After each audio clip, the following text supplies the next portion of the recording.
সমন্বিতে আজিৰ এই সভাত উপস্থিত থকা চিৰাং জিলাৰ সন্মানীয় বিষয়ববীয়াসকল,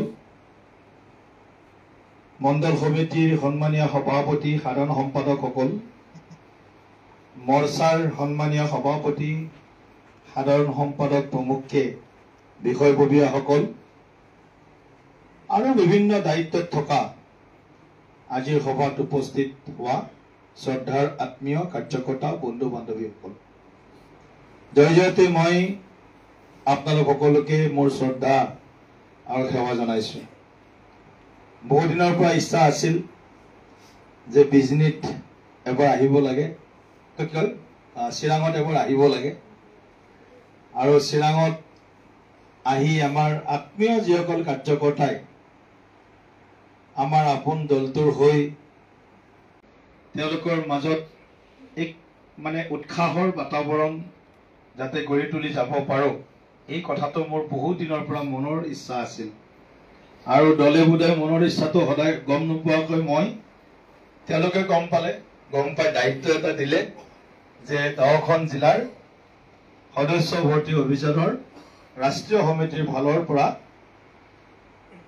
মোক দায়িত্ব অৰ্পণ কৰিলে। ধুবুৰীৰ পৰা কোকৰাঝাৰ, শোণিতপুৰ, বিশ্বনাথ 10খন জিলাৰ দায়িত্ব দিয়াৰ পিছত আজিৰ মোৰ এইখন 7th নম্বৰ ডিষ্ট্ৰিক্ট, 7 নম্বৰখন জিলা, য'ত নেকি মই আজি উপস্থিত আছো।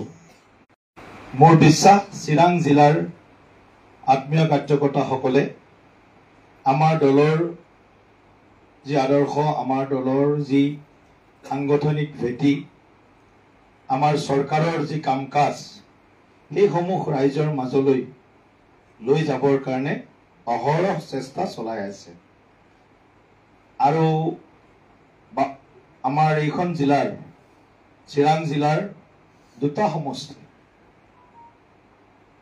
বিজনী আৰু চিটলি, এই 2টা সমষ্টি ভাৰতীয় জনতা পাৰ্টিৰ কাৰণে হাৰুৱা সমষ্টি, জিকিব পৰা সমষ্টি। এটাতো যোৱাবাৰ বন্ধুবৰ অজয়ৰ মাধ্যমত জিকিলো, আনটো হয়তো আমি বেলেগক এৰি দিব লগা হ'ল যোৱাবাৰ, হয়নে? এৰি দিছিল যোৱাবাৰ। তো অহাবাৰ আমি 26ত জিকিব লাগিব, তাৰ কাৰণে প্ৰস্তুতি কৰিব লাগিব এতিয়াৰ পৰা। আৰু আমাৰ 7টা MCLA পৰিষদীয় সমষ্টি আছে চিৰাং জিলাত, তাৰে ভিতৰত আমি ডাইৰেক্ট